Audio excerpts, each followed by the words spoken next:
Welcome to the Better Never Ends podcast. We've made it our mission to share with you the expertise and wisdom of role models and leading experts in their field, teaching us about how we can be better, telling stories about their journey to better, inspiring you to discover yours.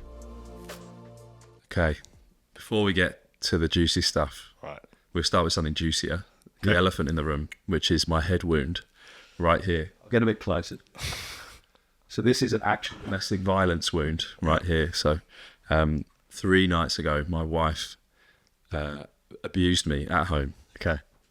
Do we need to call the police? A report has been filed.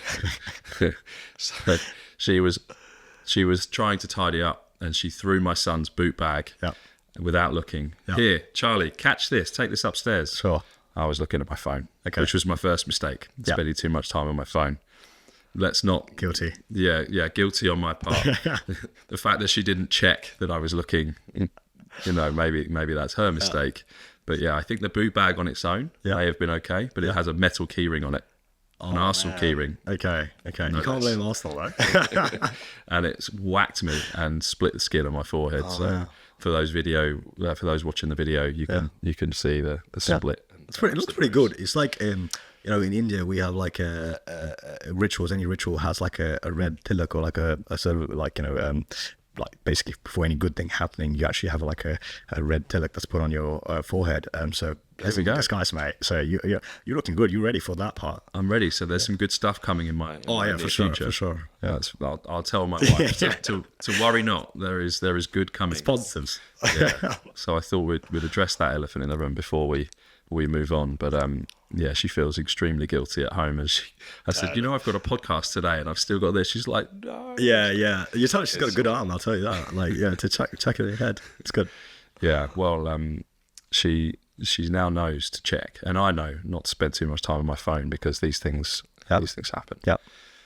And where I really wanted to start before this elephant in the room conversation was some real juicy stuff around some of the events that have happened in your business life. And we're here to talk to Rushabh Savla today. He is a physiotherapist and entrepreneur, and we really want to lean on the entrepreneur side of it today. And you've got a great story to tell about shit hitting the fan in business, and you've got water flooding through the roof of your clinic. Yeah. And you take over from there. Yeah, Tell us about the story. Yeah, absolutely. So it's actually the basement.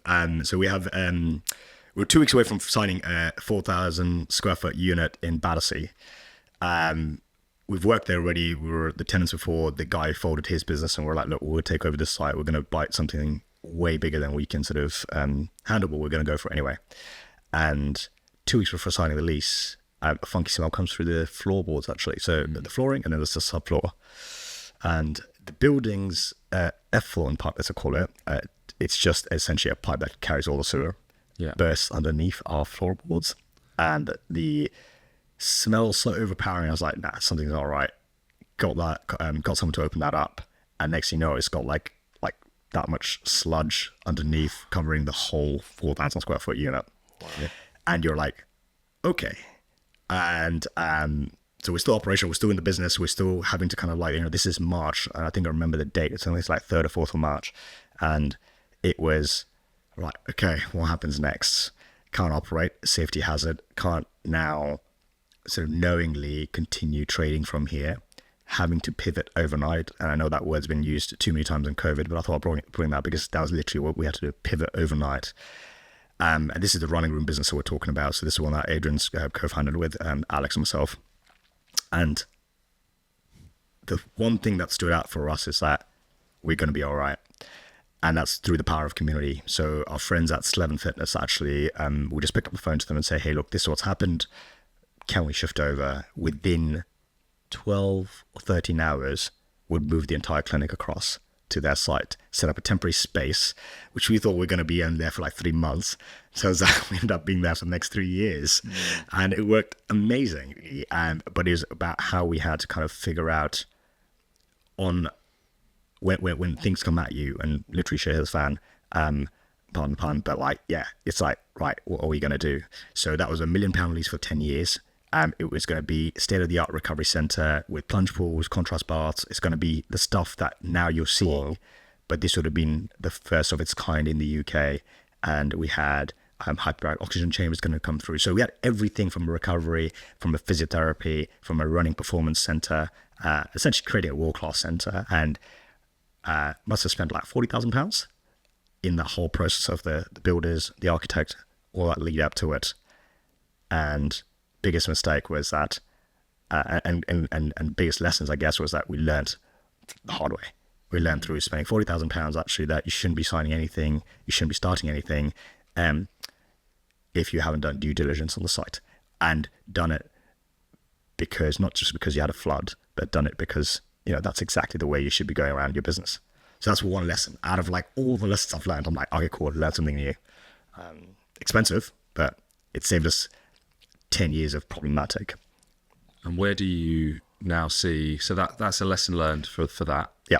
And some people would go, wow, business isn't for me. That's so stressful. I can't handle that. So what do you now see? What's next for that business? Oh yeah, sure. So running rooms going from strength to strength. In fact, that elevated our business. We actually turned to become even more leaner than we were already, and we made more profits. We actually grew the business by nearly 300% in that, because we learned how to operate from a frugal way of work. And credit to Adrian, who's like been instrumental and pretty much the man behind it all. And I've just been like the guy behind him saying, go for it. We're not scared. And if we're scared, that's fine, but we're still going to go for it. And we're going to try and make these big decisions because we know we believe in what we do. And it's not a transactional physio way of life for us. It's not a come in, get your injury sorted, off you go. We're here committed to that well-being long-term, almost lifelong. And that's like our ethos is literally here for the active individual, but long-term. And I'm not talking about like years, I'm talking about decades. We create this, the way I always build businesses is like, it's that connection first. And so for Running Room, we are actually 6 weeks away from opening our doors in our Battersea unit. We've just basically found somewhere that's a few doors down, and we've actually created something even better. You've done your due diligence this time. We've definitely done our due diligence, and we've learned in so many ways how to kind of navigate just from being a physio and having the physio hat on to being a business owner and having negotiation skills, being able to be using leverage to build and penetrate through like environments that are not designed for us. So, I'll take you back a few years. I found that site, that 4,000 square foot site, by chance. We were organizing, it was a spin studio back actually, and a huge spin studio. And I went in there and said, I'll take the top floor. And literally on meeting with the guy in 5 minutes, I said to him, I'll take all that square footage off you. And it's being able to be brave enough to have this conversation straight away off the bat and throw people off their balance a little bit and be like, who is this crazy kid coming in here offering us money for this space that we are using right now? But you have to think it from their perspective. So at Running Room, we've learned all of that. At Recovery Health, we've learned. At R&D Physio, we've learned, and for Running Room specifically, it's going from strength to strength. So the history of Running Room, everyone's sort of aware of it. It started in Australia, founded by Alex, who's one of the best sort of humans I know in terms of like growing that business to what it's got to today. Adrian comes over in 2019, so I call him over at the time and I say, let's do something. And it's funny because we actually met on Facebook video call, and his ex-boss and I know each other through a mastermind program. And he said, look, this guy's amazing. Let him come over. He'll be amazing for your business. And at the time I was running other clinics, and he was instrumental in growing all of those. And then I said, okay, what's next? What lights you up? And next thing you know, we're like Running Room in London, and 4 years down the line, we're here. So yeah, it's going from strength to strength. We've got a new place in Hackney. We've got obviously that's run by Luke, and we just find individuals who are altruistic, who are like passionate about something more than themselves. A bit like you're building something that's here to last. It's here long after you're done. And I think I resonate with a lot of your values, because that's why I see ourselves as well. Yeah, I remember meeting you and Adrian at a networking event. It probably was about 2019 actually. So when he just first came over maybe, but it was, he looked a little almost like rabbit in headlights. Like he had so many ideas and like he was already running a successful social media platform, wasn't he? He was I think it was Freshman Physio. So he was doing great stuff already. And I just remember seeing both of you together. Like you could tell there was something there. There was an energy about it. So that was... we are like a married couple, like we will fight. I mean, this morning I had like, a discussion with him that's like, it's strongly worded and like, absolutely, we're here for it. The concept is called radical candor. It's the ability to call out something that's not right.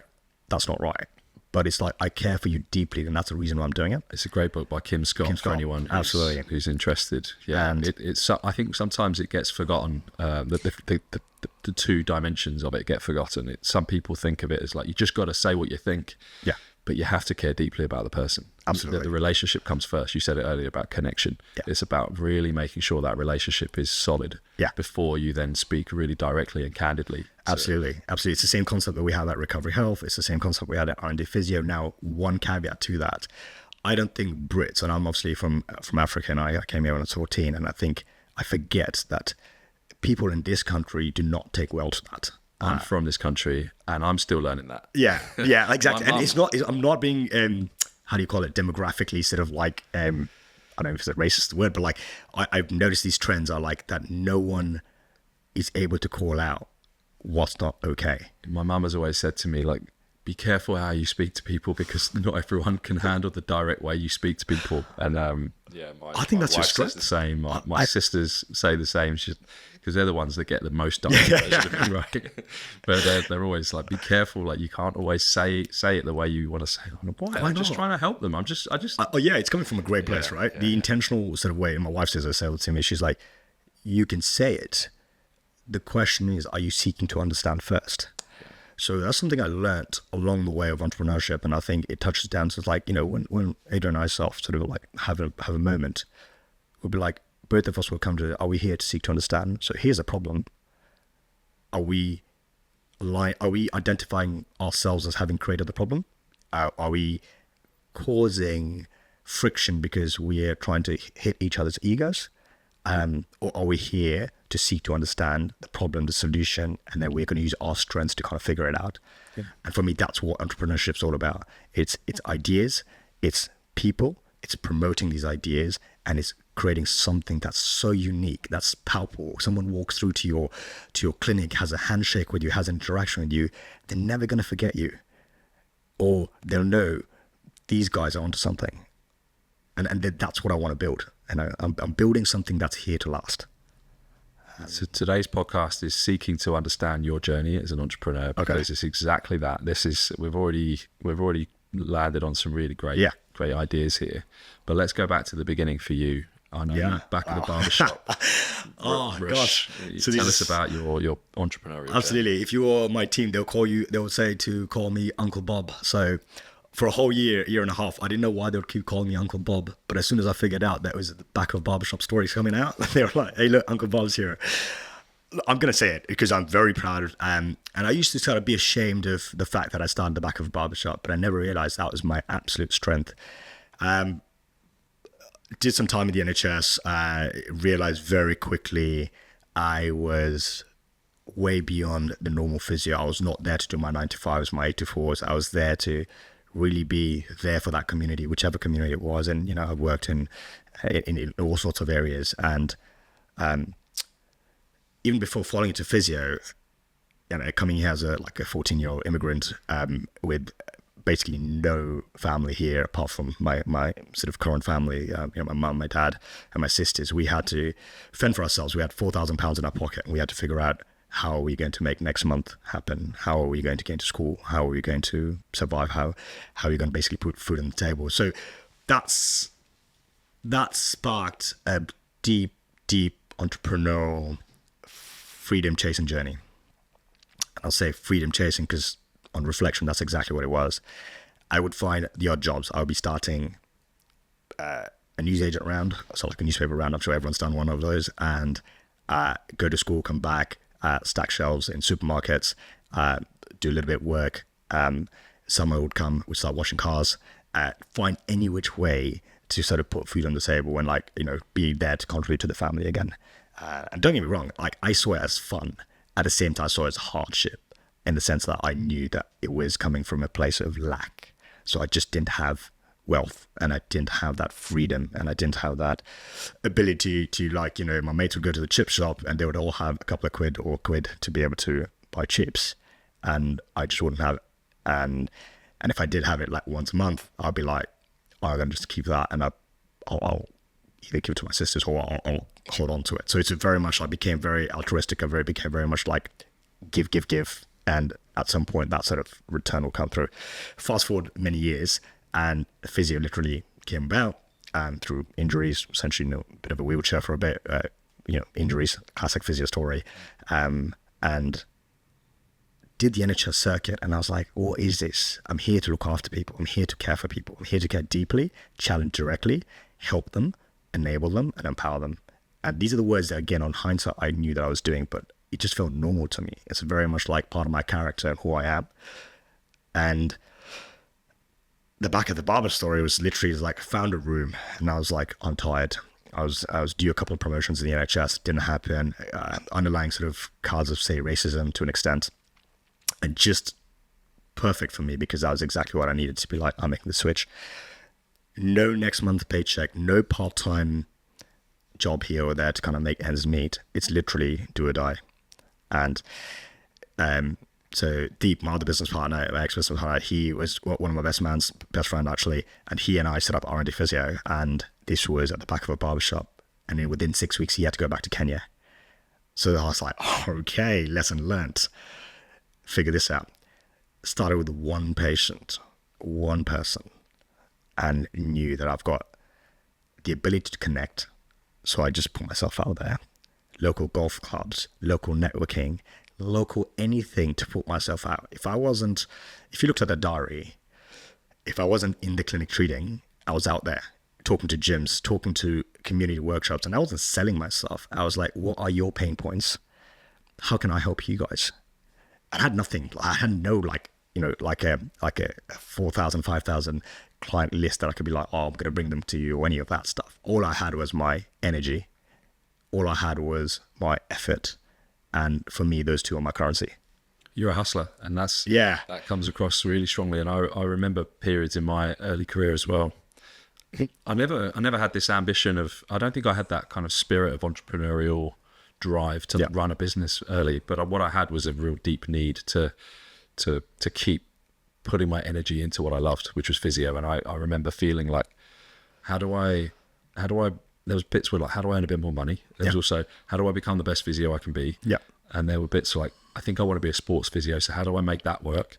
So different parts of my early career resonate with what you're saying there. Yeah. Of, okay, well, I'll just, I'll do some home visits. I'll put some adverts out on like free sites and put some stuff down. And I had this brand 2 years into my career that I created that was really shit. It was rubbish. It's exactly. But I was putting stuff out there. Yeah. And actually at one point I was out doing home visits like 4 or 5 times a week, and I was charging 20 quid a session. Like oh, nothing, mate, 30 quid. Yeah, I had 10 on you. I was driving to their house. I love that. It was taking me like 2 hours to earn 20 quid, right? It's like, but it was a start. But incredible because you did it. How many physios out there right now do you know have ever done a home visit? That's what this conversation is about. It's like what are you willing to do in order to achieve what you want to achieve? Like, you know, we're here trying to create content. I'm going to sort of go into this. I have physios that work with us, and I've had physios that have worked with us, who've had more focus on creating content and putting mass market content out there and followership and improving that because they think they're going to reach more people. There is nothing more powerful than going to an 80-year-old's house and get them walking again from the fact that they were on their deathbed. I just had one case pop up into my head that was exactly that, and it's a really powerful memory. Yeah, tell me more about it. It was, I'd helped this guy with his hip, and then a few months later he then calls me up again. My mum's really sick. She's at my house. She's had a stroke. You help me. Are you able to help her? I'm like, I never really did any of that. I skipped out all the NHS rotations, but sure, I'll come around and see what I can do. Absolutely. And she was really poorly. She was really deconditioned. Yeah. And got her sit to standing, with her frame. Brilliant. Then I got her walking from one side of the room to the other. And then I got her walking without her frame, just with me. And she was doing okay, right? She went from being chair bound to being able to move around in the confines of a relatively small ground floor flat.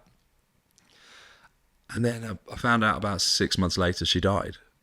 Wow. Right. And but I don't know what happened necessarily in that in between, but I really hope that I gave her a more enjoyable final 6 months. Absolutely. Because I then went back to see the son, and he was really grateful. This is it. That's a currency that no one can buy. You can't buy that on Instagram. You can't buy that on social media. The gratefulness, it's that goodwill from another human to another human. That is what excites me. That is what I look for. And I don't actively look for it, but I know it's in this sort of world of another human helping another human overcome something that maybe in the current NHS system or healthcare systems is like, nah, that's beyond us. Like right now I've got a Michael's 87-year-old. It was like 2 dodgy knee operations, just being left. He's a sprightly young guy.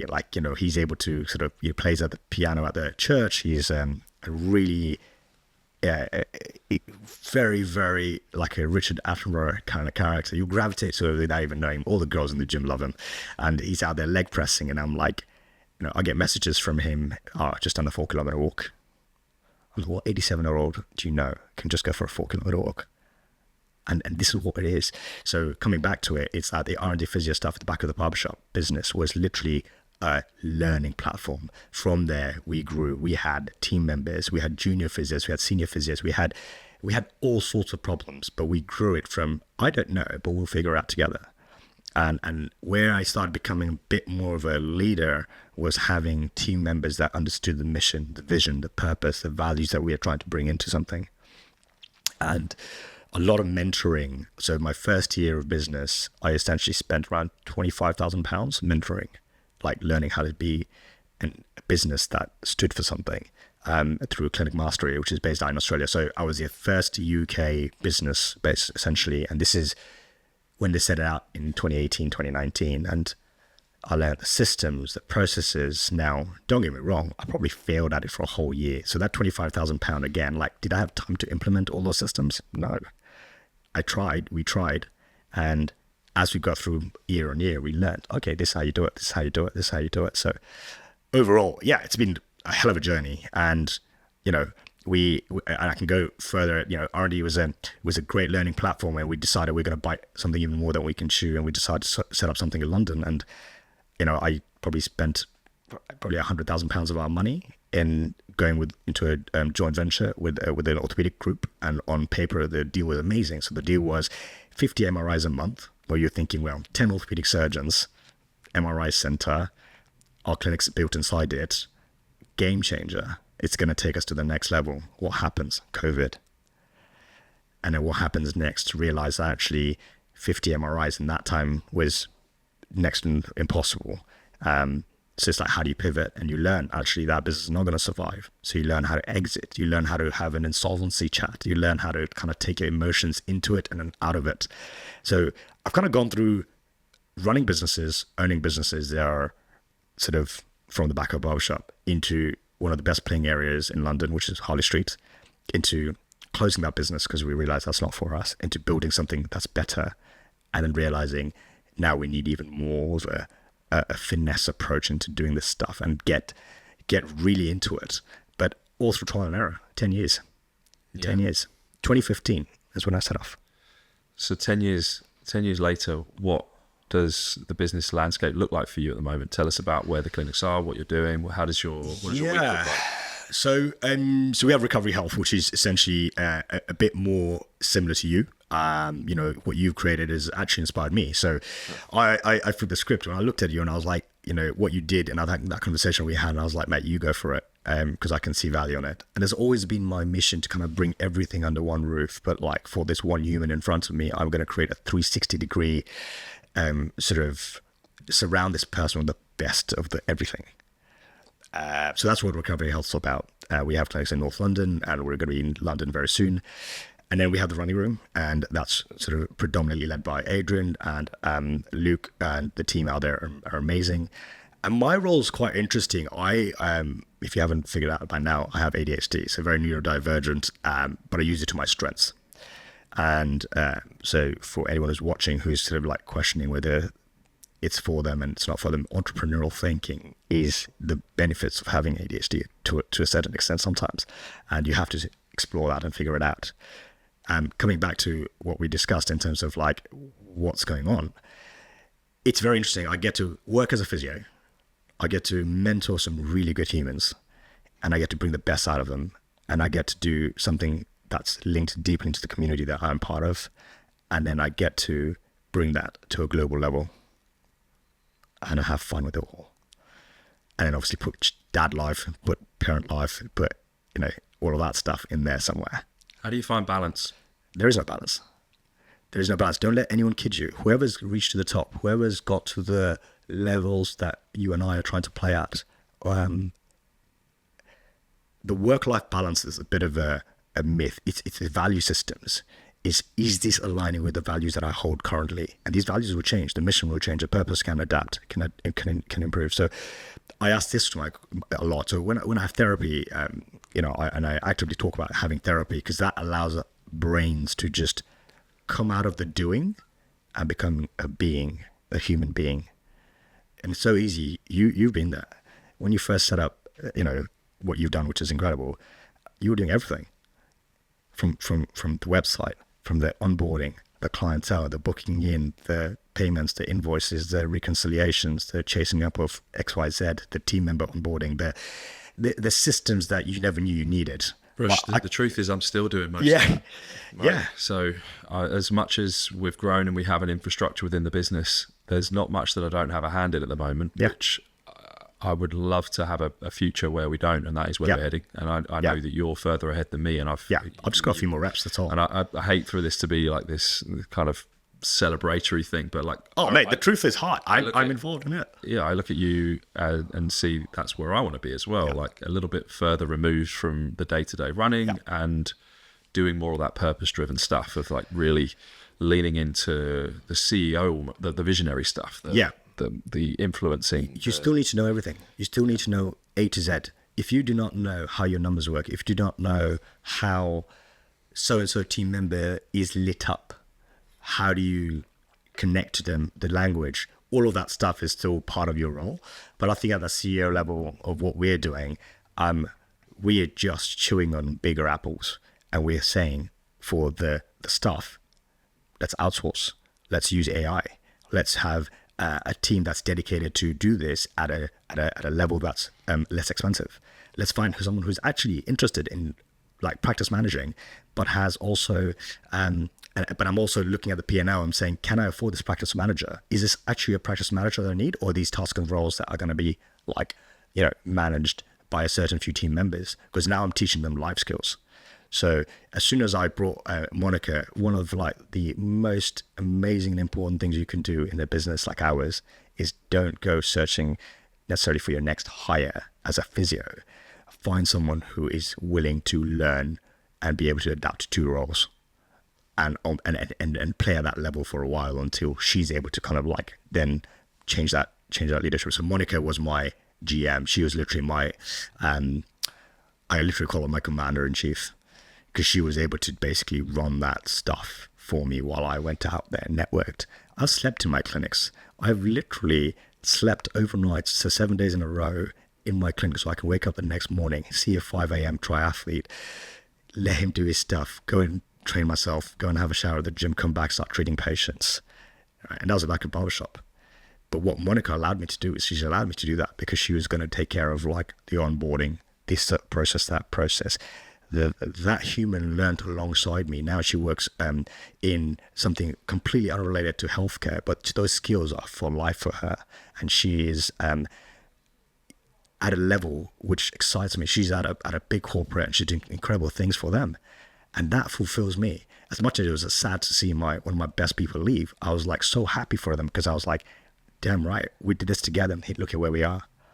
So your answer to the CEO and moving away as a physio, if that's what you really want to do and you want to basically build an army of like-minded people, you've got to learn really early on the desire statements of your people.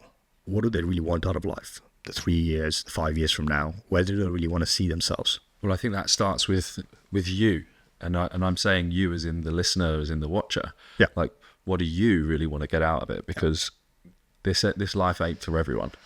Yeah.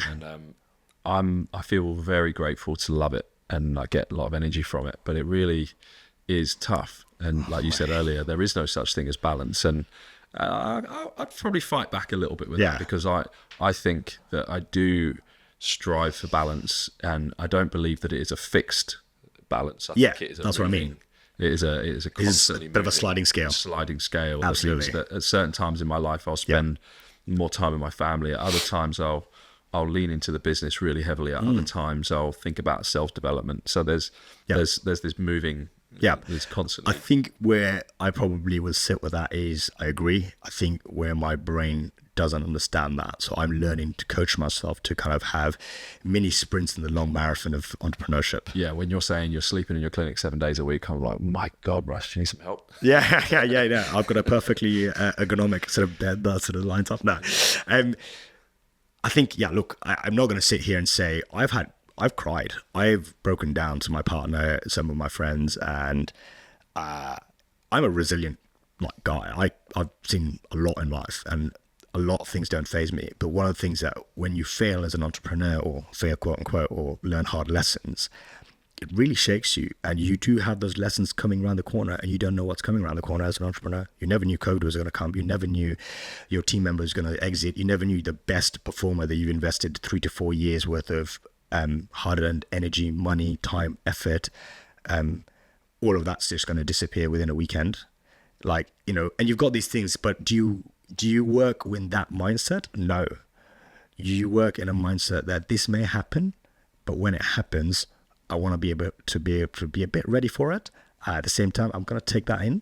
I'm going to learn from it, and I'm going to try to improve the processes next time round. And that's what entrepreneurship is. It's reps, failures, and then you get to a point where you're like, dodge that bullet, fine. I've changed this process, fine. Like hiring, I know. Physio right now is, the market's absolutely atrocious to hire anyone of substance. And I don't know whether I'm just like an old fart sitting here 10 years down the line saying, I expect people to kind of be able to do home visits. But I'm like, who is willing to put the neck out? Yeah, what reps have you done? Yeah. You mentioned reps. What physio reps have you done? That's what I want to see from do you mean like where I've started? Like, not you. Yeah. No, you mean, like what I want to see, that they've had to hustle. I want to see that they've worked for it, and they've done side hustles. They've done different types of work. I want to see that they've really had to graft. Absolutely. That's what I'm looking. That's what I'm looking for. Yeah, and it doesn't need to look. It doesn't necessarily. I've also changed my thinking. It doesn't need to look entrepreneurial or hustle where you burn out. No, but I'm talking physio. Physio. Yeah, absolutely. Like the skills you learn in physio, you can learn like your social media editing. You can make a beautiful reel on CapCut. That is gonna get likes and shares and all that. And if you think that's the only thing that you need, I think that's a nice to have, not a must have. I mean, we can talk about. Yeah, that's an interesting thing about what you're doing, and that's cool that you're creative. Yeah. But are you a good physio? Yeah. Have you done your physio reps? Yeah. Like, it's shocking. Now we have more resources than ever before. We have the Physio Network. You guys host some seriously cool CPD events. We are running stuff at the Running Room and at Recovery Health. Weekly mentoring. We have 2 weeks. Every 2 weeks, we shut the clinics down for 2 hours.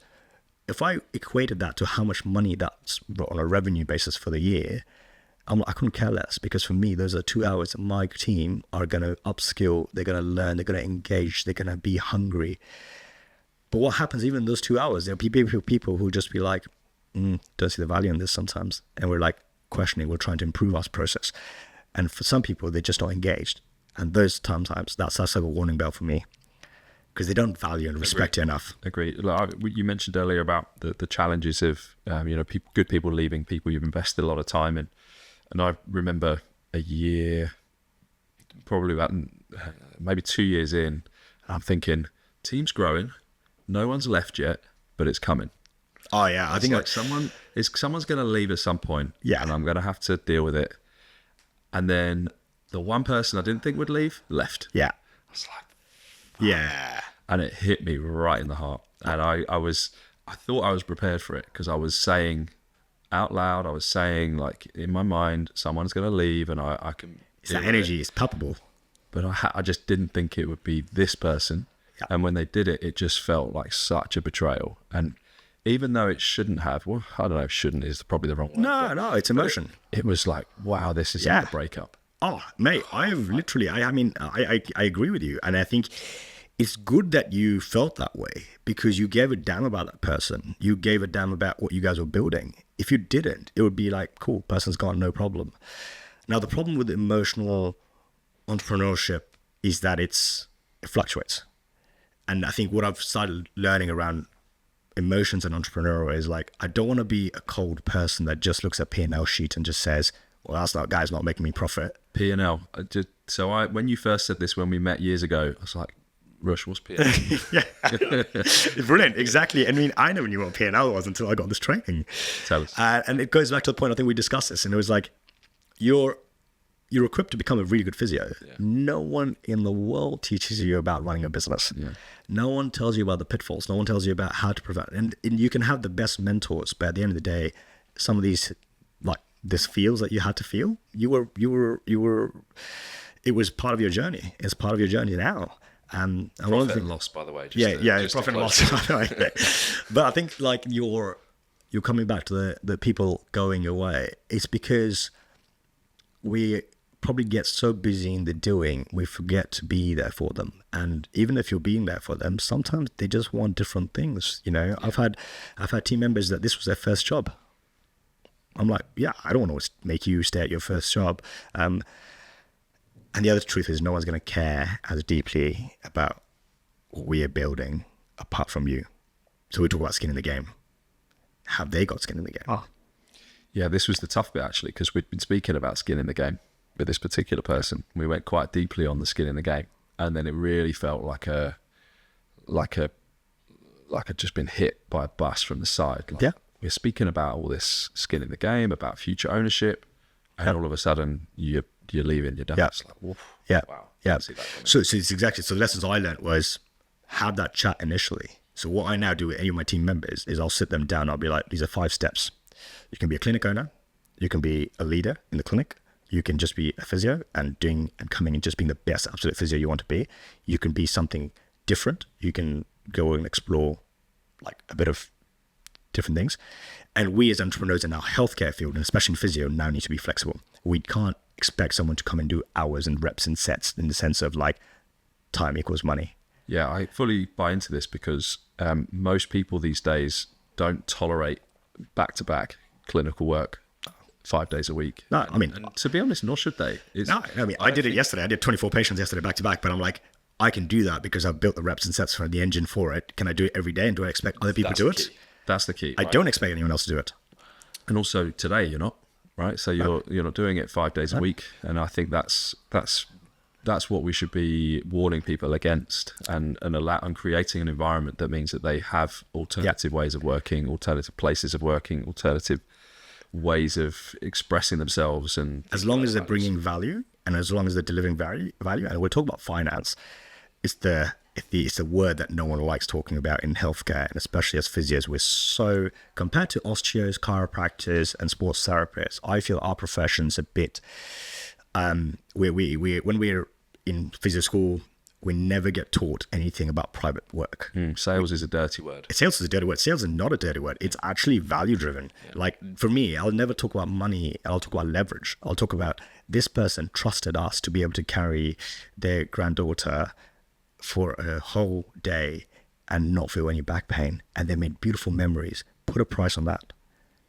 Yeah. And I think that the key is that we are selling ourselves. We are selling our own expertise at all times, whether you really believe it, if you're in the NHS or whether you're in a private practice clinic or whether you're a sports physio, you are selling your expertise and your knowledge. Yeah, absolutely. And the way I always say is like, I now coach my team, and I always say, we bring these into our CPD because we talk about it quite often.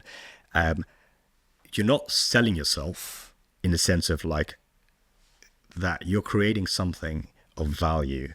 And if you see it and you believe in it wholeheartedly, the person who's come to your doorstep is going to believe in it as well.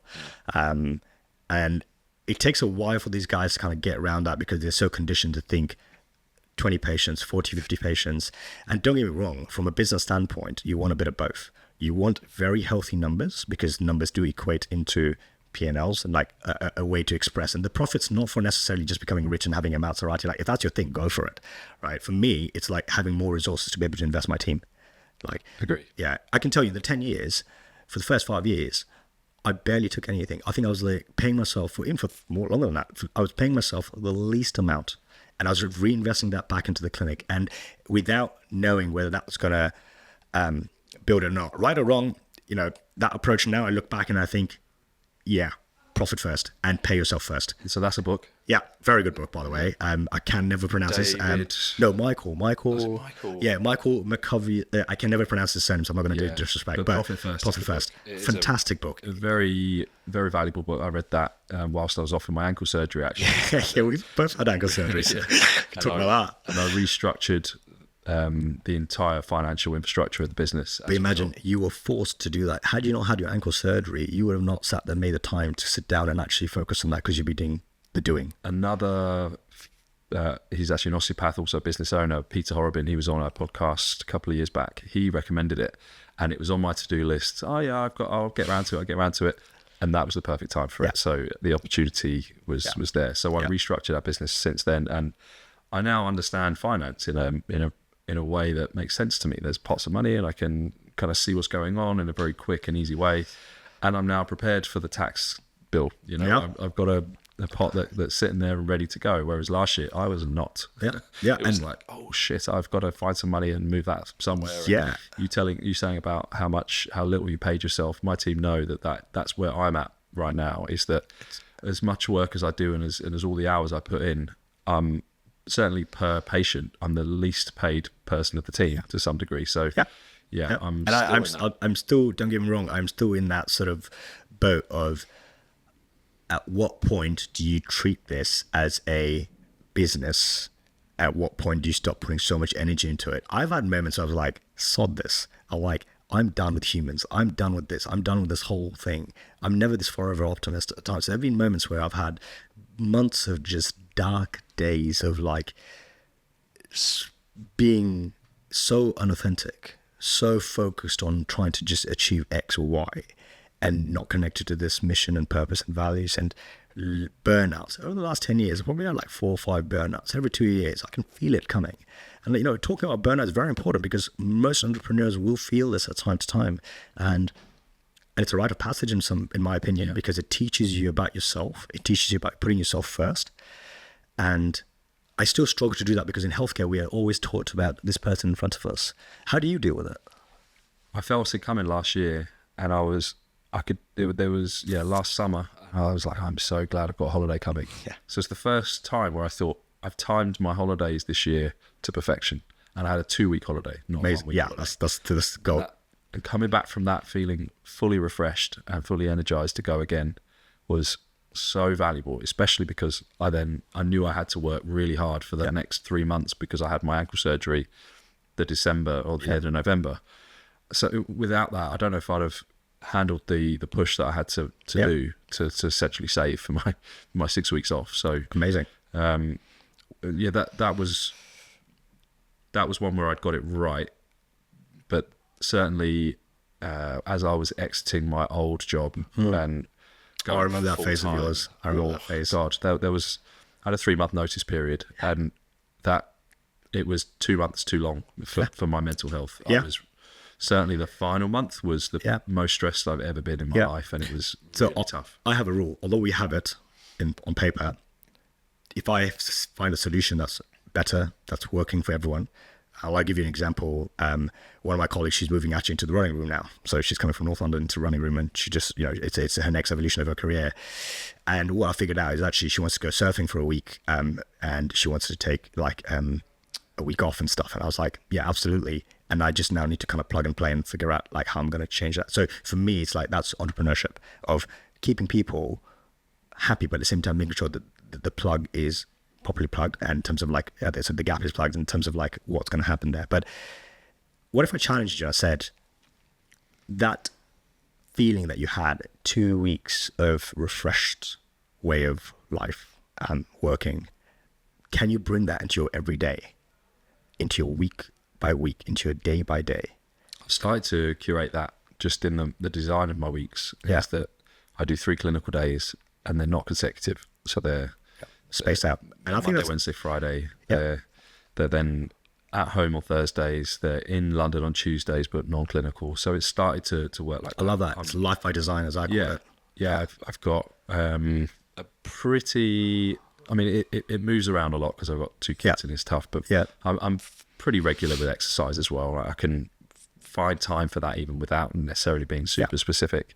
I've been realizing for a long time that I miss sport, so I'm hoping to go back and start playing sport this year. Nice. What's that? Which sport are you? Well, I stopped playing cricket when I was 16 years old, and from that point onwards, I always said I was semi-retired. I'll get back to it.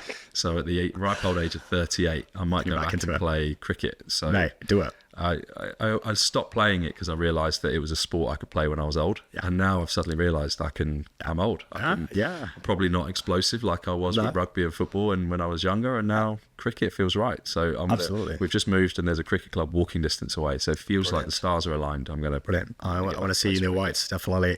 And this is it, like, finding something that you're passionate about. So,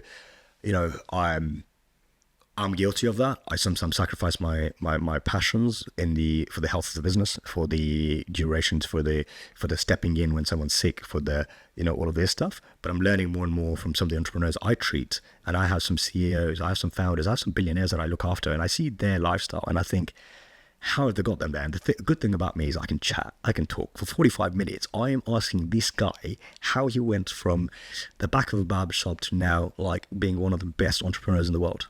And the good thing is about them is they see that hunger and they're like, this kid just wants to learn. And I'm not doing it in a way that I'm going to emulate them entirely, but I'm going to learn the lessons. And this is what it is. It's the hunger. It's the ability to talk. My parents own a newsagent, and the best things they did was stick me into the front of it because I can chat. I can talk to people. I don't know about you, but physios struggle to talk to people. So I'm a very different character to you. My introvert nature pushes me away from just talking to everyone like that. I can turn it on in a one-to-one environment. Like podcasting suits me well because we can talk deeply in a one-to-one way. Physio suits me well, same.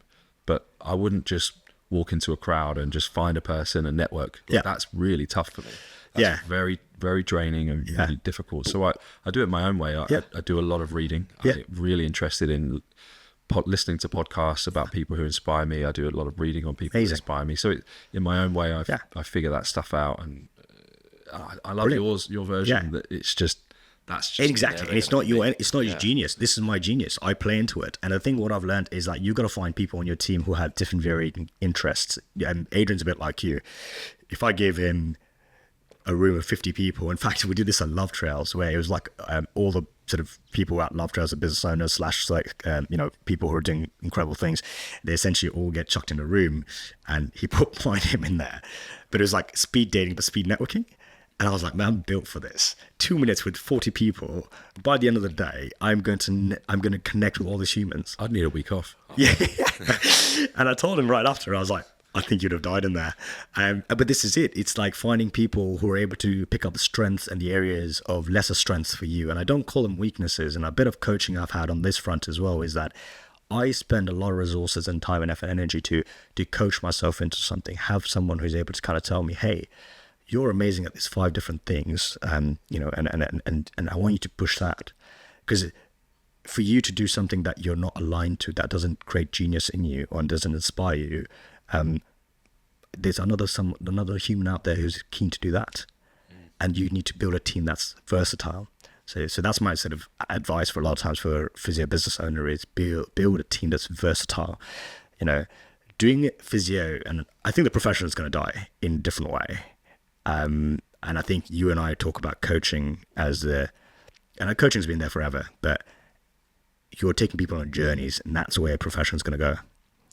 No one wants to be I'm going to come for my 10 sessions of physio and I'm off. No one wants that anymore. Physio as a career is being taken over by sports therapists, by osteopaths, chiropractors. To stand out as a physio now, you have to have something of real substance, of real character, and doing something that's much bigger than yourself. You can correct me if I'm wrong on that, but that's just my view on things. That's why I'm letting you speak. Yeah. I love hearing it, because this is my passion. And I see the career changing. I see this profession almost going so stagnant because of the whole, don't do this, this is pain science, this is that. There's so much friction that nothing's actually working.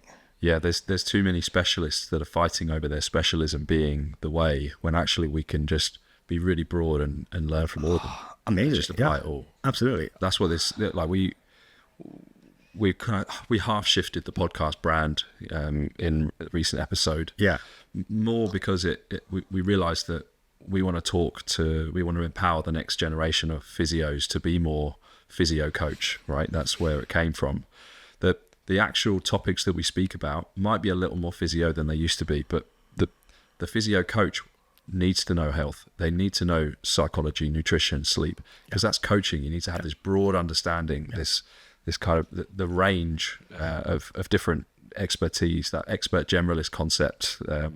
And I'm so here for it. Like, as much as running room's amazing and they do running really, really well, they also see the CrossFit athlete. They also see the ACLs. They also see the ankle. They also see everything. The holistic person. Absolutely. They don't see the condition, and neither does recovery health, and neither does, for you guys, better. And I think what I'm learning more and more as I go along is that I'm arming myself with sports therapists that give a damn. I'm finding these incredible humans that I'm like, you just need some belief behind you. You need someone behind you to say, mate, go for it. I took one of my Ali, he's a brilliant guy, and I took him to a paddle club, and I'll show you. I was like, watch me in 5 minutes. I will take this paddle club, and it'll be our next sort of collaboration in 5 minutes. And I did it in 3. And I wasn't showing off. What I was telling him is, this is what you need to do. This is how you do it, and this is a way you're going to connect to this collaboration, and you create a partnership for this paddle club, and and now we're their official physios, and Ali's the main guy that looks after everyone at the paddle hub, and now he's empowered because he's known in the community. So it boils back to our ethos, our values, our systems, unfortunately, people look at networking, and I think you talked about this. Networking, for me, I don't use that word anymore. It's either connecting or I'm building something here. And I know community is a buzzword in like run clubs and all that stuff. We're here creating community and stuff. Like, are you really in physio? Are you really changing the scene for this paddle club by not offering your services, by almost being that physio or that sports therapist or that person that they can come and say, I've got this niggle, I don't know what's going on, can you help? So this is right at the root of coaching versus physiotherapy, coaching versus physiotherapy, because if any physiotherapist can support someone through a soft tissue injury to some degree, just allowing enough time and giving some very rudimentary exercise, and they get better. Right, good, they feel better. Why do they get that in the first place? What was the underlying cause? Was there an overtraining? Was there an underprepared? Was there? How do you get them to understand that concept, that very concept there? Do they have this fixed belief that they weren't stretching enough that you need to challenge? How are you going to get them to change their mind on that subject? Are they chronically underslept and they think that they are one of these superhumans that can cope with 6 hours, and they're not? They're just a normal human, and they feel better with 8. How are you going to get them to believe that? Are they skipping breakfast and playing paddle at 7 a.m. and saying, but I've heard it's good? Are they half right? These are all the skills that coaches need to be able to have, and letting them explore the answers. Exactly. You can't just tell them. That 7 a.m. guy is going to be like, nah, it makes me feel good. I was like, okay, talk to me about your post nutrition. So like, this is it. And you're amazing at that. And what you're about to create, and I think what you've been creating all this time, is that you've realized that we're a lot more than just physios. We're changing lives. And we have to kind of put a stamp on it and be proud of it. Why are we shying away? And this is my big bugbear. And this is why physio is never going to go anywhere if we don't take full accountability of changing that person's life, for good or bad. Right? We all know that we've messed up someone's journey by having some physio that just didn't go the right way, and we all kind of come back to it and be like, oh, we've learned from this. I'll give you an example. I had someone yesterday, and he's on the call, ACL, second time up. He's having a bone-to-bone graft coming up next week, and I've worked with him all the way up until the point where he's going to have his surgery, and he's the strongest he's felt, the best he's felt, and he's like expressing his heartfelt gratitude of taking him out of a mental pit hole that he was in. But now he's decided that he's so well equipped that he wants to have a crack at that initial rehab by himself. And he's tried apologizing on the phone call. And I was like, don't you dare. This is exactly why I built you to where you want to go. I almost wanted to arm you with all the knowledge and make you a mini physio in the early stages of your rehab, because you don't need to travel an hour and a half to come and see me. Yeah, okay, cool. I could put you in an online program. I can give you all of that stuff. The reality is that you've taught yourself how to do this. Which is coaching. It's coaching. And I'm like, you've given me a present. You've given me trust in that work that I'm doing. And what does that person then do? Like, people worry about, you spoke earlier about everything has to have some level of financial acknowledgement, right? Sure, that person isn't coming in for as many sessions, but I guarantee they're telling all their mates about how good their physio was. Raving fans. You got to build raving fans. And how you do that is by doing the best work you can do for this person. Care so deeply about this person, challenge them directly. And it boils down to, why can't you have radical candor with your client? I agree. I fully agree. And I love relationship in order to, and you talk about connection. You build that relationship in order to do that. Yeah, you can't do it on the first date, can you? You can't be like, hey, by the way, everything about you is wrong. Yeah, right. Well, every now and again you can. Sometimes you feel that connection, right? And yes. In a first session, you're like, you can't do it like that.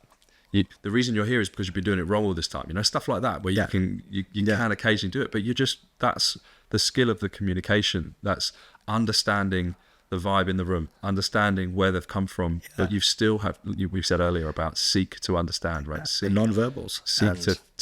Seek to really understand that person and their problem. There's something you did, I remember, that stuck with me forever, and it's seeking to understand the part as well. And I think you're coaching my team. I think it's one of your sort of physio coach sort of seminars, workshops. And I think we got the whole team down to kind of like listen to you and understand from you. And half that team are actually not with me in part of the way, but what they took away, what I took away from that was silence. A statement, and then listening. The active listening, not the stuff that you read about, but actual silence. Because you and I have been talking, and I've heard, but there's moments where you've challenged, or I've challenged a client, and I've just let silence take over and let them process that information. And what I've learned is that skill will be there for life. I've challenged someone yesterday, again, from my yesterday, because of all those facials in my head. He's torn his rotator cuff tendon, bundle. And I can tell him that. But then I also said to him, he spent a year and a half trying to basically spend money on it, from therapists, acupuncture, electroacupuncture, you name it, he's done it. He's done everything, shockwave, whatever. He's come to me, he's like, I hear you're the shoulder guy. I'm like, I'm just someone who can help with shoulder pain. And then I put the amount of money he spent, and I tell him the problem, and I just let silence do the work. And I taught, and what you've sort of said is that this coaching skill, you have to learn it. You can't, and you have to do reps for it. And I'm still learning. So I'm super excited about what you're bringing to the table, especially for the physio coaches who are out there, and people who think like us. And there are people who don't think like us, and there are people who want to make a quick buck. And I say to them, good luck, because you'll get found out.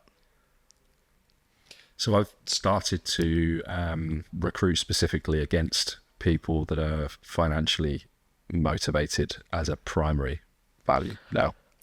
And that's... Oh, yeah. Okay. That's something that, another one that I've learned the hard way a couple of times, a couple of people that have left, where my gut feeling is that they left because of financial ambitions that they couldn't achieve with us. And by the way, they were well paid, right? Oh, I know that. I think well people paid. think the grass is green on the other side. I've had people come back for jobs. But they wanted more. They wanted more of the pie. So, and that's okay. For me, I'm all about people wanting more for the pie. And it is also okay. But what I'm looking for is for that not to be the primary, and the primary value being about money. And there's two very interesting. two cases in recent history where it hasn't gone well because it's the way they've done it has been disrespectful, in my opinion. Yeah. And the reason I think they were happy to disrespect was because money was the primary value. Exactly. And I think this is where hiring strategies, right? So you talk about this. If they're beyond, everyone can talk a gaff and they can get away with like getting into your books because they can talk about mission, purpose, values driven, all that stuff, right? They can be like, oh yeah, I know what this guy's going to sort of ask me, and I know what I can say to kind of get through the door and sort of do my thing, and then realize that actually I can do this better somewhere else. And if you can, I'm all for it. I'll support you. I've actually helped people build their businesses, right? However, this whole thing about financially driven, I asked for the number. I was like, what's the number that's like, they'll be perfect for you for life? Like, they'll be like, someone will come with like £8,000. We have physios in our clinics that walk away with anywhere between £5,000 to £7,000. I never saw that money. I never saw that type of money during my 10 years of business. I'm still waiting. I'm still waiting from time to time. And I'm like, and in my head, I'm like, no, I'm seeing it from a place of lack sometimes, and I want them to thrive. And if I'm in the thriving environment, I want people to be inspired by that. I want them to sort of know that their hard work's been rewarded. In any of our clinics, there is no ceiling. There is no cap. Why should there be? However, what there is there's effort. These are 1%ers. Have you gone down? My team don't need to know that they need to go down to a run club because that's where they build communities. They know that they will build better connections. Some of them are brand ambassadors for On. Will, he does amazing things for On right now. Adrian's with Lululemon. These connections, these ambassadorships haven't just popped out. They've showed up every single week. They've connected a community. They're hustling.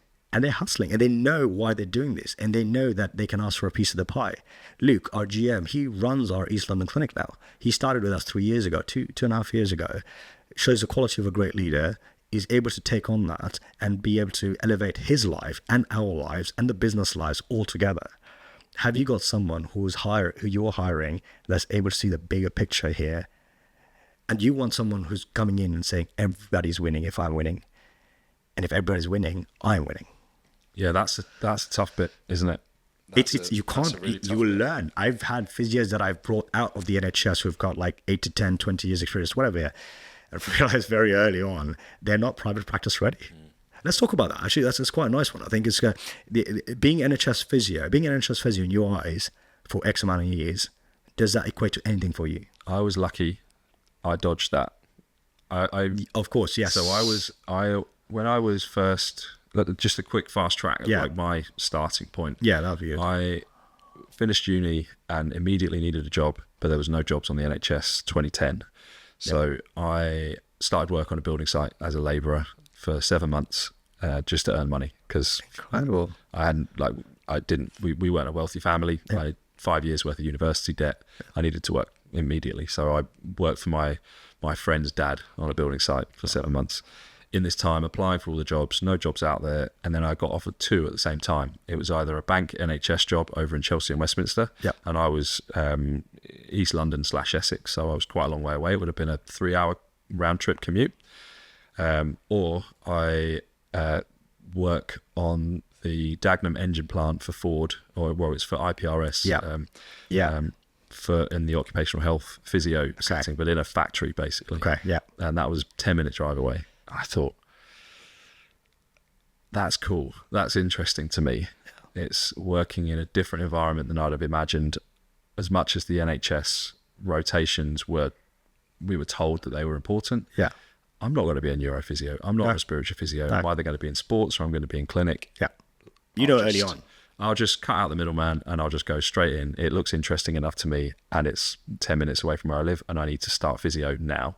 Amazing. So I took that job and never looked back. It was an incredible opportunity. I got a chance of understanding the complexity of a factory worker, the shift patterns they have, the stresses and strains of doing a repetitive job. Sometimes they'd do a 30-second job, literally a 30-second job all day. just keep on repeat, on repeat, on repeat, on repeat. So you get repetitive strain, you get psychological pressures with that, people that really don't like their job, so they walk in with a shoulder problem, but it's not a shoulder problem. No. It's a job problem. It's a life problem. They're not happy. But how do you, I mean, I wasn't equipped for that. So I had to learn, and that's where my interest in complex cases came from, is not being able to solve these difficult problems early in my career. Impressive. So I was then, I then got 2 years in, I was running the clinic, actually. I was like managing the clinic. I'm like, this is weird, this is cool. I'm like managing people that are 5 to 10 years more experienced than me, but they clearly identified some leadership qualities. Absolutely. But 3 or 4 years in, I was basically not a physio anymore. I was just like client relations, I was managing. It's like, no, I can't do this anymore. So I moved on and found other work. Yeah. But I skipped it and wouldn't have it any other way for me. Yeah. It was incredibly valuable because I fast-tracked my MSK learning. I fast-tracked my leadership. I had so much diversity, and that really suits me. Brilliant. So when you ask, what about NHS? Like, I don't really know. Yeah, and that's okay. Yeah, and I can go the other way, and I can tell you, I've worked where people have sat in that same role in a band 6 position for 20 years, and I ask myself, why? Now, if you're okay and you want a pension and you want a safety and you want and you have this real drive to kind of like work in the system that's here for the betterment, caveat, my wife works for the NHS, and I used to go to the NHS job, go to a private job, and then finish off with home visits every single day for the first 2 years of my career. And that's where I got the reps. That's where, the MSK sort of like knowledge curve drive. That's where I learned the papers. Benoit Matthews, right? Everyone knows Benoit. I used to be this hungry kid that would try and basically weasel himself a course spot at one of his courses. I remember I got to his 5,000 people course. I think him and his colleague were doing this course, and they hit a milestone, and I got to eat the cake, and I was like, brilliant. Like, I know. And this is how I built this connections and reputation for just being hungry. I feel the systems now go against a physio that wants to break away. They've always have, right? We were seen as the guys, my own family saw me and they were like, what is this guy doing, leaving an NHS job and going out on the bat with no patience? Has anyone learned how to put vinyl on glass on the window? I have. Has anyone learned how to take vinyl off? I have. Has anyone learned how to do door-to-door email marketing, not door-to-door mail, like putting how to like make sure your fingers don't catch? My newspaper jobs taught me that, and I knew how to do it. I knew how to do that leafleting around the area very well. So these are skills that you can't go and learn in the NHS, and unfortunately for a private practice physio or anyone who wants to be a physio of substance or a physio coach of substance has to have done some work that's away from the safety. The growth comes from out of your comfort zone, and we all know that. Yeah. You got your comfort zone, you've got the fear zone. Through the fear is learning. Yep. You learn some new skills, you have a new bigger comfort zone. Yeah. And then you just keep going. So everything has to be scary. If it's not scary, then you're not learning. Yeah. And you don't have to learn at all times, but if you want to learn and get out of where you are, it's going to be scary, and it has to be uncomfortable. I call everyone, and each of my team members has a big fuck off goal. It's like goal you look at and you're like, I'm scared. I call it moonshot. Moonshot. Yeah, that's probably a much more nicer word, but I think these Aussies in our clinics that have like infiltrated my language. Unfortunately, they're just like, we're going to call it this. I'm like, okay, we're going to call it that. But it's funny enough, I actually worked with someone at Google who was very much involved with the moonshot thing, many decades ago, and it's the answer. It's like, what are you dreaming about?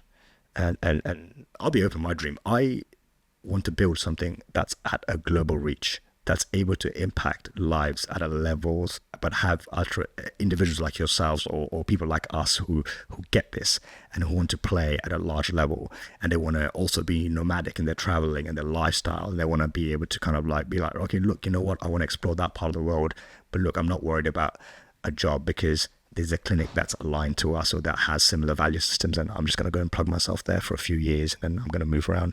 That's like my lateral thinking. I'm like, why can't we do that? Because if you look at a corporate world, if you wanted to move from corporate A to corporate B, different countries, it's possible. And to some degree, like physio is a universal skill set that works for every part of the planet. Absolutely. It works for anyone who is suffering in pain and needs some support to recover from their injury, their dysfunction, whatever it might be. So yeah, my ambitions are actually similar to that. It's to inspire people to upskill, to being more physio coach, to helping more people change their lives, not just hold their hand through the acute injury phase and allow that injury to sort itself out no matter what you do, whether you stretch, cup, whatever, needle. You're genuinely looking at the root cause of their suffering or of their health, of the ailment, dysfunction, whatever it might be, and you're inspiring them towards something better. Yeah, you're having conversations that are beyond. I've had guys who've come in wheelchairs and they're leaving walking or running. I've had guys who were told they're going to have amputations, and here they are a year later marking this celebration with a 5K run with me. No one can buy that.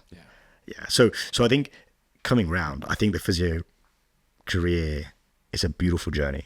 I would not have any other career. I was meant to be a dentist. I was like, no time. However, the current way physio is going, it will die. And I really want people to wake up. And focus on something that's beyond you, because the rewards are way greater. And as a physio, financially, you have to be sound. You have to learn as an entrepreneur, physio business owner, pay yourself first. All these things that we've talked about. But fundamentally, the more emotional strengths you build and resilience you build, the better of a leader you become. Things don't faze me now. I've made mistakes. Like just yesterday, I made a mistake. I was like, yeah, okay, cool, I made a mistake. Am I going to berate myself for it? Am I going to really put myself down for the rest of the day? No way. Because that's what's expected of us, right? When we make mistakes, we are told, yeah, you should have done that. Your band 5 or your band 6 NHS job is saying you, yeah, look, it's going to be this way and this way only, and there's no other way around it. I'm like, says who? You mentioned earlier about do you change who you are when you make mistakes? Do you come away from the emotion of it? Do you start to become more transactional? Certainly some of the levers have tested me there. This idea of, is there such a thing as friendship in business? It's tricky, isn't it? Because there's this idea of family versus high performance, right? It's like family.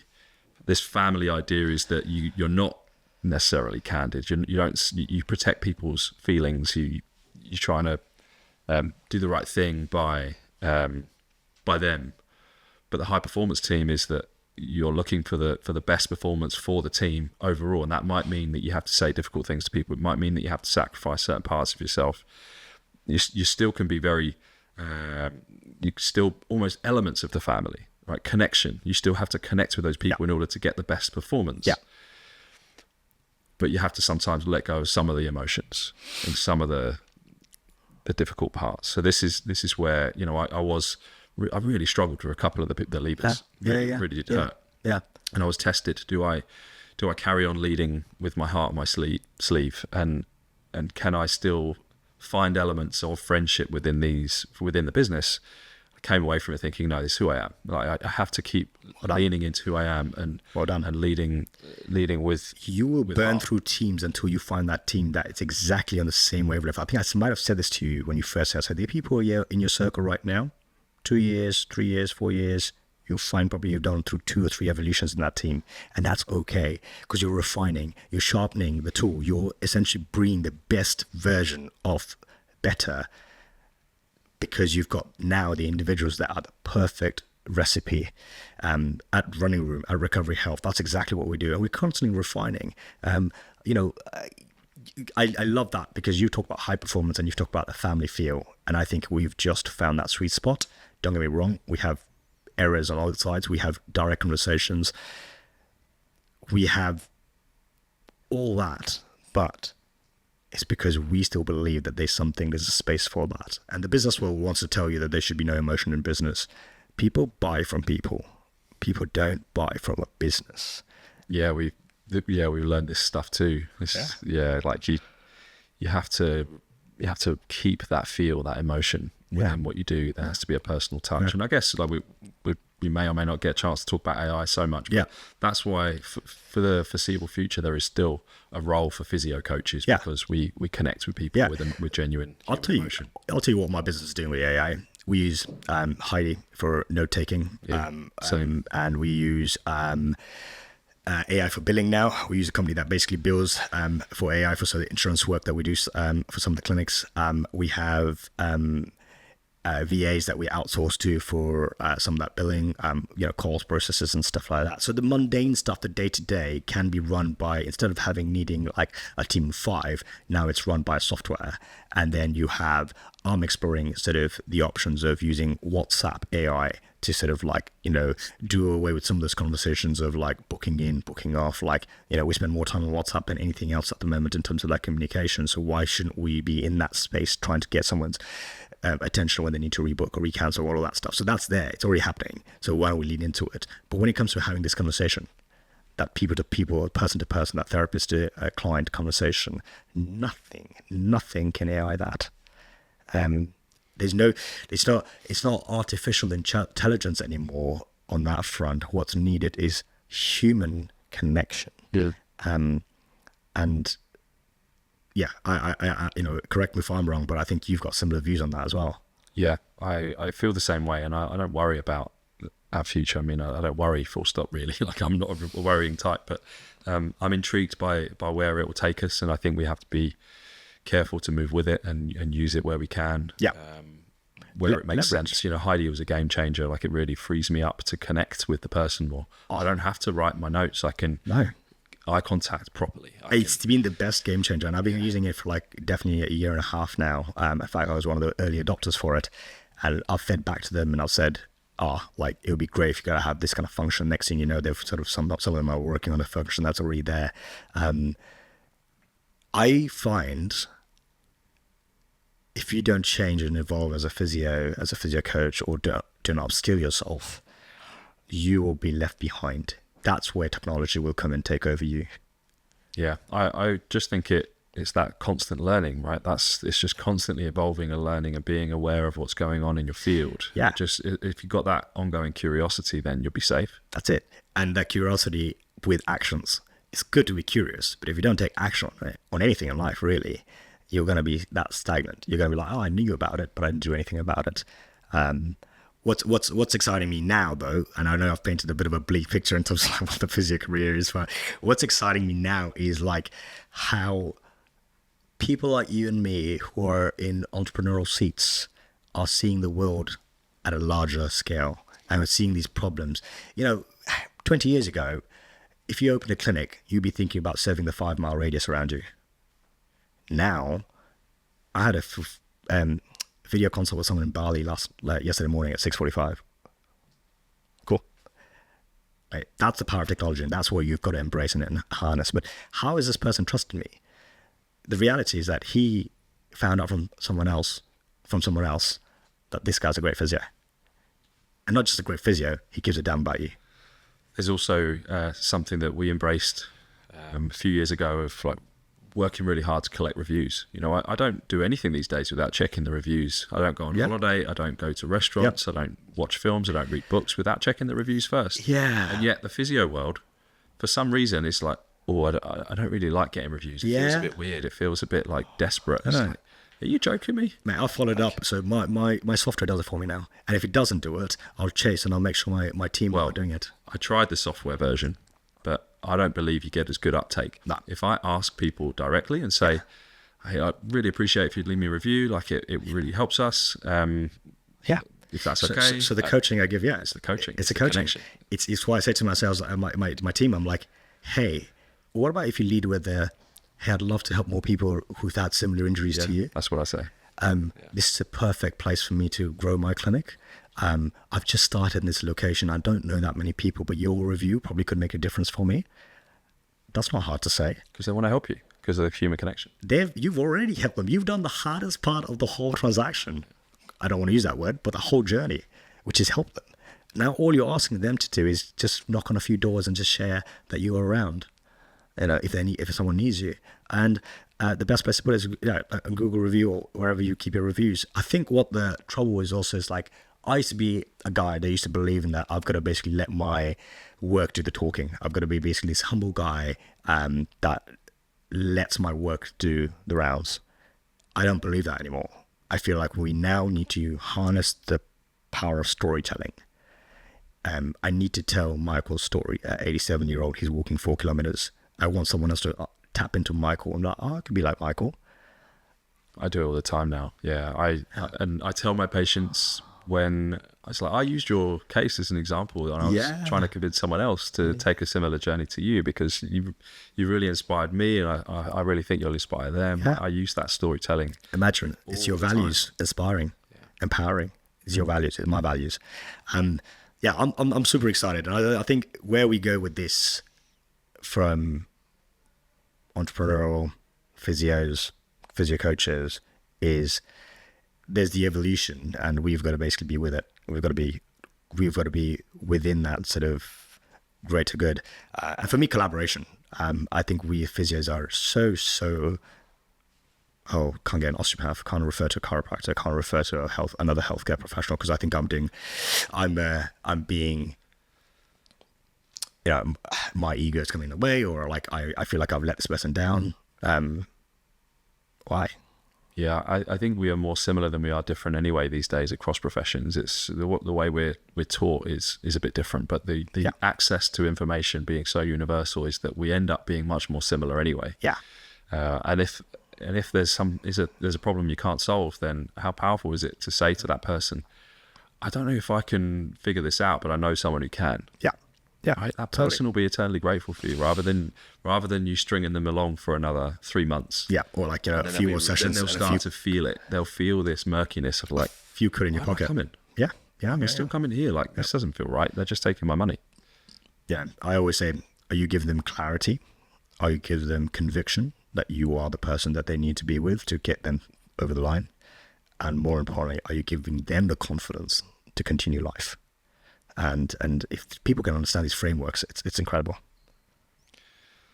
What have we not spoken about today that's important?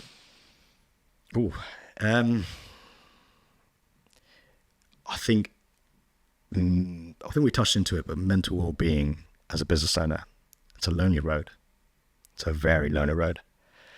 Don't get me wrong, you signed up for this, but at the same time, there's a very dark patch that you will go through, that you have to arm yourself with people that believe in you, that betrayal, that feeling. You can sit with it for a long time and not realize that you've still got to, like, you've got to operate, you've got family, you've got, and that impact. So for me, it's the unspoken word of being an entrepreneur and the impact it leaves on your family, for good or for worse. I don't know about you or your wife or your kids, but my kids, my daughter especially, for her first few years, COVID and everything else, so like, I was so hell-bent on saving the business, I forgot to make these meaningful connections with her, not necessarily out of choice, but because the entrepreneurial and the business needed saving. That's my bread and butter, So it's like this constant fight between there's an opportunity and there's family, and for me, like, I'm getting better at like understanding where I need to be, when I need to be, and who I need to be with. But this mental struggle that you get from time to time, the push and the pull, the push and the pull. Yeah, I'd love for you to kind of like share your insights, because I think you're probably someone I look up to, and I think,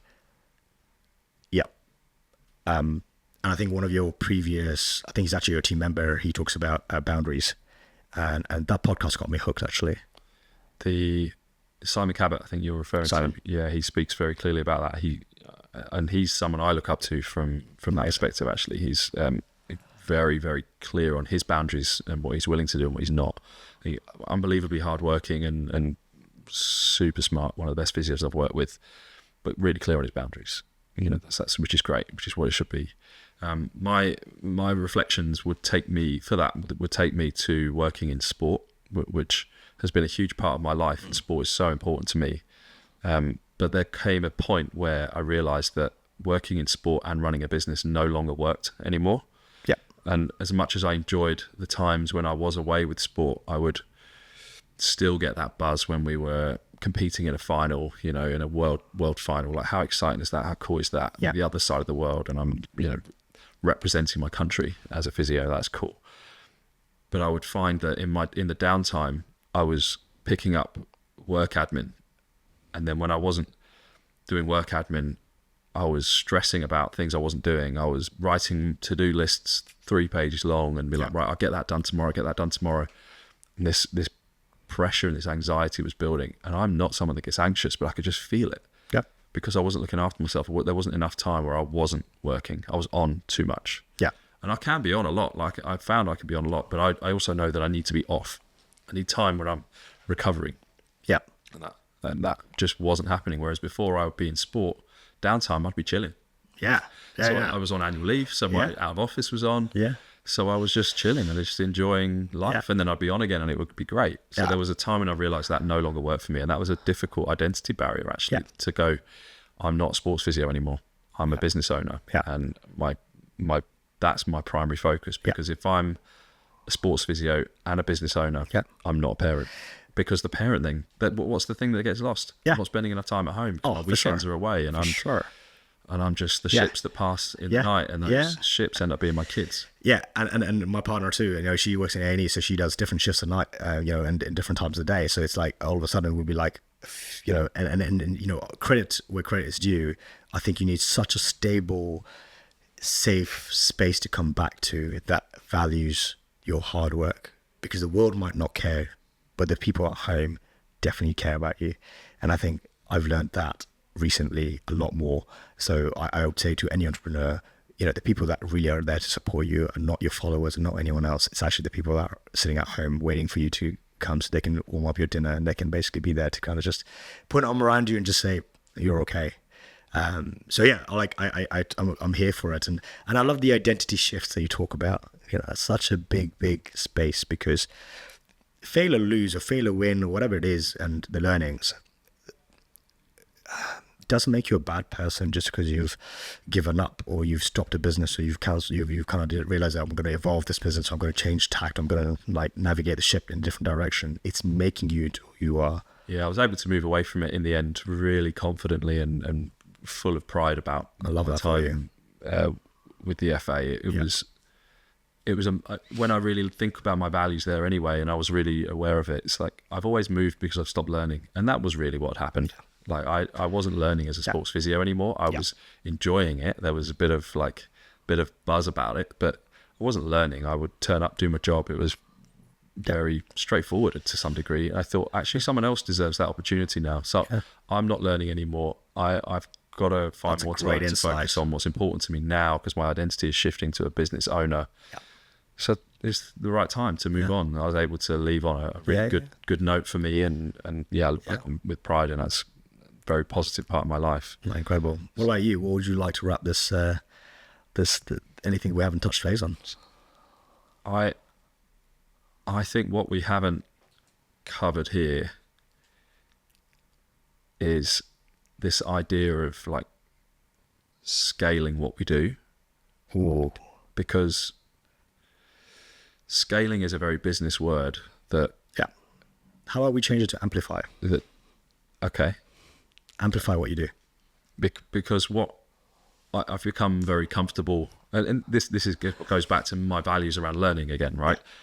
I haven't stopped learning as a physio, because you never can really, but I've stopped being interested in learning about physio. So I keep learning more broadly about other parts of human health, and that gets brought back into my physio world.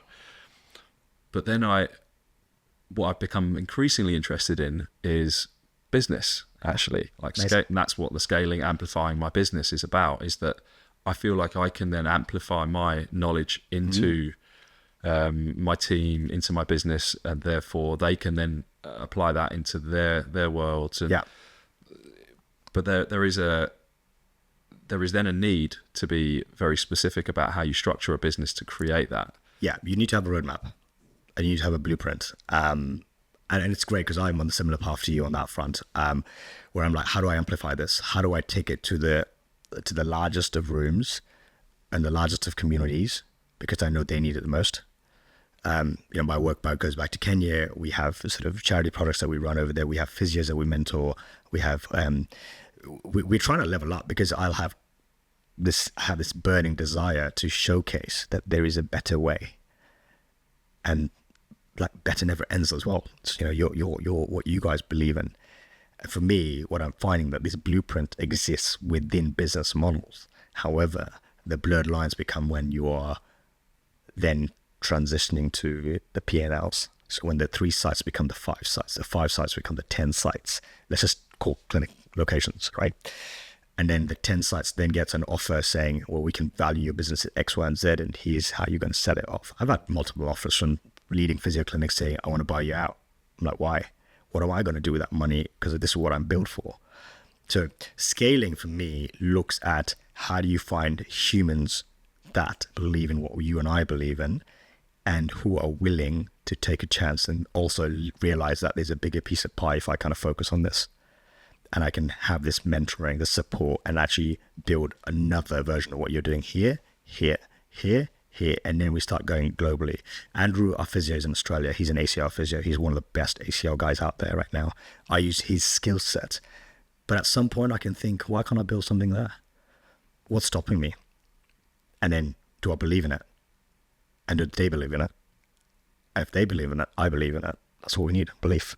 And the structures and the systems and all that stuff, like we can learn that. You know, one of my really good clients actually, and a friend now, Daniel Priestley, he's got books around this. He is probably one of the smartest brains out there right now when it comes to like scaling things up. Score app, right? Score app. You've got, I think you guys use it. And there's Score app. There's his books. One of his books is Key Person of Influence, and oversubscribed. And he's got this beautiful roadmap, and he showed me this. And so to this help out, the question is, are we willing to invest time, effort, energy, money? How many physios do you know open a business in the first year of business that decide they're going to get some mentorship that's going to be literally their paycheck? No one. I spent £25,000 that first year getting someone else learning these systems. So it's that push-pull. That's what's right for you. You know, I'm very much like, when it's right for you and the timelines are right, it will land. Yeah. Well, you clearly lead by example. You lead from the front, and you to your detriment at times, by the sounds of it as well. Oh, for sure. I've burnt myself out by leading from the front. There's a huge passion that drives that forward as well, right? Yeah. I can sense that. And you've created a culture. I think we haven't used that word yet, but I think that's what you're essentially describing. I think it's a buzzword now. Yeah. Like it's become the buzzword, it's like culture is everything and all that. Culture is everything. Yeah. Saying that, culture is actions that are above your line of behavior. Essentially, it's your below the line of, and you're above the line. If you draw the line and these are your above the line, that's a culture. That's the way we lead. That's the bit that's scalable. And that is scalable. Yeah. Once you create that and everyone believes in it and you've got the right people on the bus. There's this terminology, right? So this is what you get: the right people on the bus, then you figure out your destination, then you work it out. And along the way, people's timelines will change. You've got to be okay with that. Like these people that leave, these people that sort of join on, they're doing it from different parts, and they're using their value systems to like a bus. Figure out, huh? People get on and off buses, right? Literally that. The bus is still going to go. It's still going to go to its just destination. And I think we've got to be, as entrepreneurs, we've got to be okay with that. It always stings, but as you do more reps in this game, you realize that it's part of the game. Yeah, it's part of the game. Well, you've already referenced our tagline, "Better never ends." To you. This constant search, curiosity, a way to be basically playing the infinite game here. Like, let's just call it that. It is the infinite game.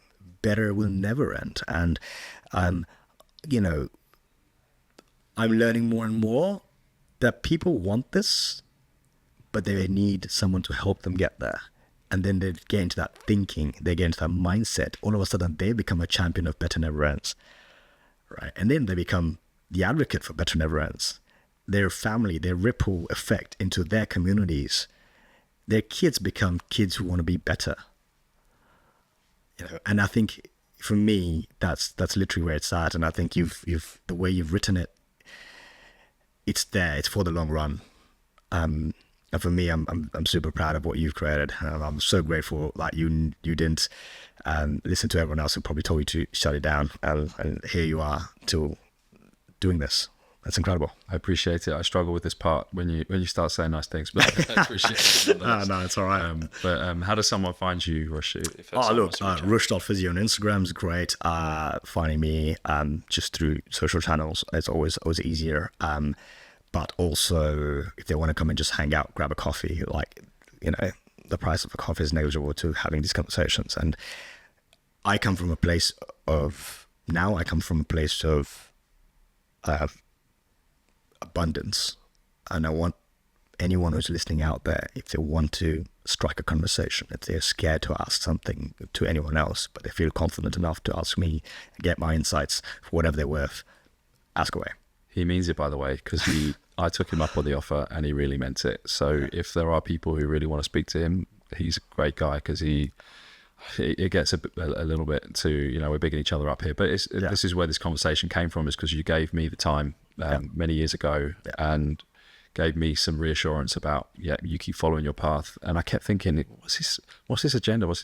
I don't think there was one. I think you were just trying to do the right thing and give me the time of day. So it's strange. We're in a world that, that needs an agenda. We don't. Yeah, we're paying it forwards, and I really appreciate you paying it forwards at the time. I still look to your journey as inspiration, and it's lovely of you to hear that you feel the same about me now. So that's really cool. But thanks so much for your time. I really appreciate it. It's been a great conversation. Super grateful to be here, and keep going. There'll be another one. Yeah. Thanks for listening to today's podcast. This podcast is sponsored by Better, provider of health and wellness services in central London. We really believe that we can help people feel better and live better. You can book in for face-to-face services at any of our 3 London clinics. We have one in Marylebone, one in Soho, and one in the city. You can also follow us on Instagram at Better Never Ends, or head over to our website for more information about the clinics or the podcast at www.betterneverends.com.